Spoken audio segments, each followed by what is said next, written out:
बता दें कि समाजवादी पार्टी के विधायक की ओर से बड़ा बयान यहाँ दिया गया और कहा गया, उन्होंने परिजनों से मुलाकात की और इकबाल महमूद ने ये भड़काऊ बयान यहां पर दिया संभल में मृतक युवकों के परिवार वालों से मिलकर कि मस्जिद के नाम पर मुस्लिम समाज शहीद होने को तैयार है और 10 दिसंबर को संभल जाएगा समाजवादी पार्टी का डेलीगेशन, लेकिन उससे पहले भड़काऊ बयानबाजी जारी है। ये मस्जिद सैकड़ों साल से है और रहेगी और इस कानून के तहत इस देश के कानून प्लेस ऑफ वर्शिप इस देश के कानून प्लेस ऑफ वर्शिप एक्ट के तहत इस हमारे मस्जिद को कोई इंशाअल्लाह ताला आंच नहीं आनी चाहिए। शहीद हुआ है मेरा नहीं, मस्जिद के नाम पर शहीद होने के लिए पूरी मुस्लिम कौम तैयार रहती है हर वक्त। जो कुछ भी हुआ अच्छा नहीं हुआ, जिसने भी किया वो अच्छा नहीं किया। ये बच्चा जो है बहुत कम उम्र का था और अपने घर के परिवार। तो संभल हिंसा मामले में लगातार सियासत हो रही है और हिंसा मामले के बहाने सियासतदान सियासी रोटी सेकने का कोई भी बहाना खोजते नजर आ रहे हैं। आपको एक रिपोर्ट दिखाते हैं जहां लगातार सबूत पेश किए जा रहे हैं जिस पर बीजेपी भी अब हमलावर है।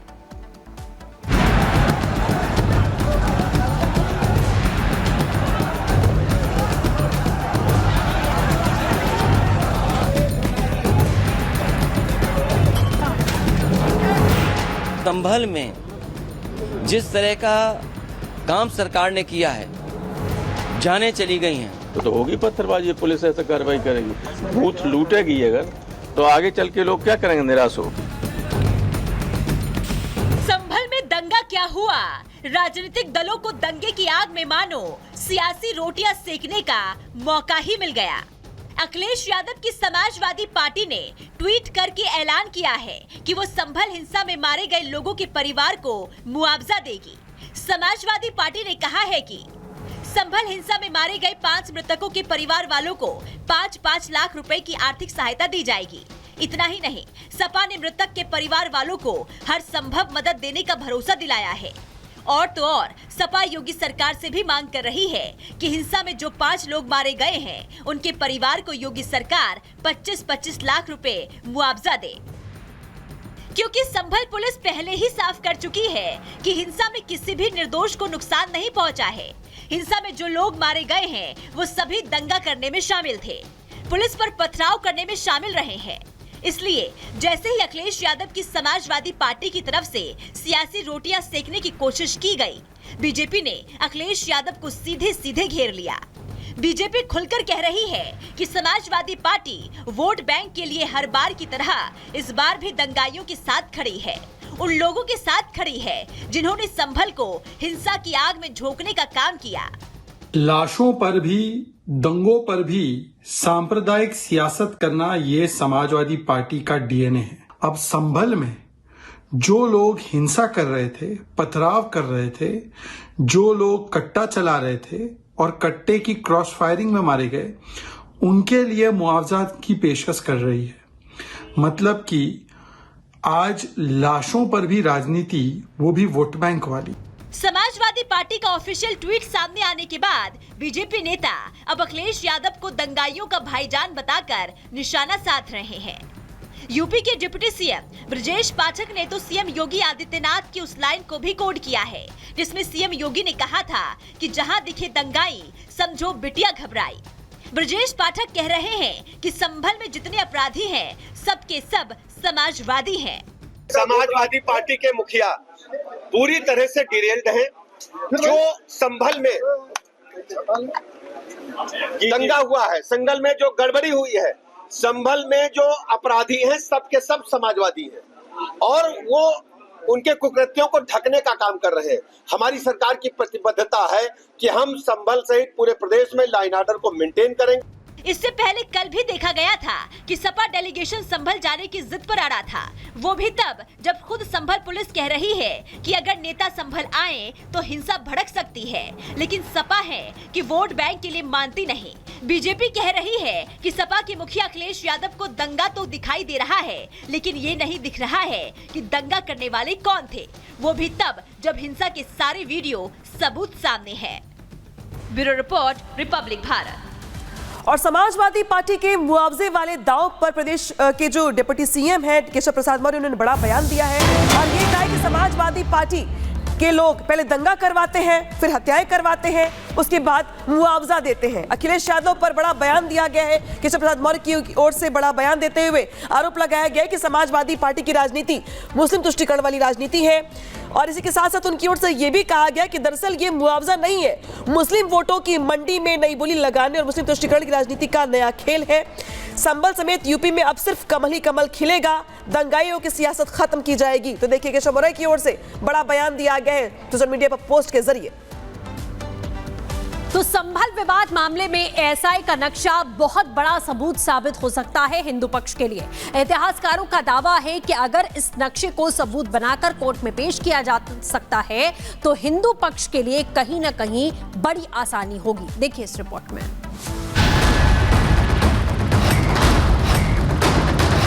संभल में काफी लोगों के पास नक्शा है, उसमें हर मंदिर के नाम से यह आज भी विराजमान है। हमारा हरिहर मंदिर था, पृथ्वीराज चौहान की राजधानी रही है, आदिकाल से मंदिर है। संभल का ये वो नक्शा है जिसे जामा मस्जिद कमेटी के खिलाफ हिंदू पक्ष बड़ा हथियार मान रहा है। देख लीजिए आप इस नक्शे को। दरअसल ये नक्शा सन 1874 का बताया जा रहा है। संभल के इस नक्शे को आप देखेंगे तो इसमें आपको हरिहर मंदिर साफ तौर पर दिख जाएगा। इतिहासकार मानते हैं कि ये एएसआई का प्रमाणित नक्शा है और संभल में हरिहर मंदिर था। ये प्रमाणित करते वक्त ये नक्शा कोर्ट में बड़े सबूत के तौर पर काम करेगा। एएसआई ने सबसे पहले वहाँ पे 1874, 75 और 75, 76 जब ब्रिटिश पीरियड था यहाँ पे, तो कनिंघम साहब डायरेक्टर जनरल थे उस समय। एक यूथ आर्कियोलॉजिस्ट को, बहुत प्रोमिसिंग आर्कियोलॉजिस्ट है एसीएल कार्लाइल, उसको उन्होंने भेजा सर्वे के लिए। उसकी सर्वे रिपोर्ट 1879 में पब्लिश हुई एएसआई कोलकाता से, बहुत स्पष्ट तरीके से संभल का जिक्र करते हुए उस एएसआई वो जो रिपोर्ट थी tours in central Doab and Gorakhpur, उसके पेज नंबर 25-26 पे वो सिलसिलेवार तरीके से बताता है कि जब मैं वहाँ पहुँचा और मैंने देखा कि यहाँ जो मस्जिद खड़ी है उसका सर्वे जब मैंने किया तो लोगों ने मुझे बताया कि ये हरि मंदिर है या हरिहर मंदिर है, भगवान विष्णु और शिव के मंदिर के रूप में उसकी मान्यता थी।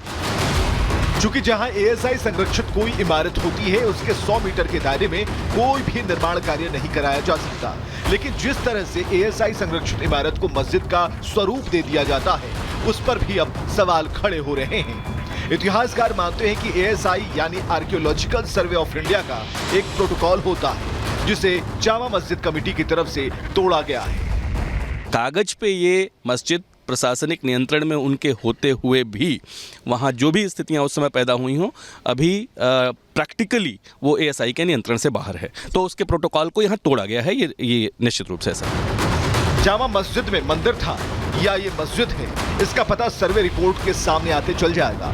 8 जनवरी को चंदौली कोर्ट में सर्वे रिपोर्ट को सील बंद लिफाफे में पेश किया जाना है। देखना होगा कोर्ट कमिश्नर की सर्वे रिपोर्ट में क्या तथ्य निकलकर सामने आते हैं। Bureau report, Republic Bharat. और आगे बढ़ते हुए अब बात करेंगे आरएसएस प्रमुख मोहन भागवत की, जिन्होंने कहा है कि जिस तरीके से जनसंख्या बढ़ोतरी की दर गिरती जा रही है वो चिंताजनक है और इस वजह से उन्होंने 2 से ज्यादा बच्चे करने की पैरवी भी कही है और साथ ही यह भी कहा है कि इससे हमारी भाषा, हमारे समाज और हमारी संस्कृति में घटाव देखने को मिलता है, साथ ही कमी भी आती है और विलुप्त भी होती है। देखिए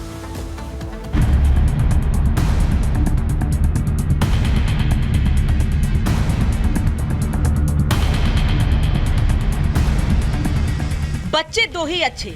आपने स्कूल, पंचायतों या और भी इमारतों की दीवारों पर यह स्लोगन कई बार पढ़ा होगा, विज्ञापनों में देखा और सुना भी होगा, लेकिन अब बात 3 बच्चों पर आ गई है और इसका ऐलान कर दिया है राष्ट्रीय स्वयंसेवक संघ के मुखिया ने। मोहन भागवत ने लोगों से अपील कर दी है कि कम से कम 3 बच्चे होना जरूरी है। 1998 वगैरे मध्ये ठरली का 2002 मध्ये ठरली, साल माहित नाही मला, पण त्याच्यातही असं सांगतात की 2.1 च्या खाली नको। 2.1 म्हणजे 0.1 तर माणूस जन्मत नाही ना कधी, 2 पेक्षा जास्ती पाहिजे, 3 पाहिजे कमीत कमी, असं शास्त्र सांगतं। पण ही संख्या ही याकरता महत्वाची आहे की टिकलं पाहिजे की नाही, टिकलं पाहिजे असं आपल्याला सगळ्यांना वाटतं, कारण ते आपलं आहे। भागवत ने ये बात नागपुर में एक सम्मेलन के दौरान कही और जनसंख्या पर बात करते हुए उन्होंने आंकड़ों के जरिए 3 बच्चों के पीछे तर्क दिया। संख्येचा उल्लेख झाला, जनसंख्या कमी होते फार चिंतेचा विषय आहे। याचं कारण हे शास्त्र, लोकसंख्या शास्त्र जे आधुनिक ते असं सांगतं की 2.1च्या खाली जायला लागलो तर तो समाजच नष्ट होतो, पृथ्वीच्या पाठीवर तो राहत नाही। कोणी त्याला मारेल असं नाही, तो काही नसलं संकट तरी तो समाज नष्ट होतो, पुढे चालत नाही। अनेक भाषा अशा नष्ट झाल्या, अनेक समाज असे नष्ट झाले। 2.1च्या खाली येतात आपल्या देशाची जनसंख्या नीति।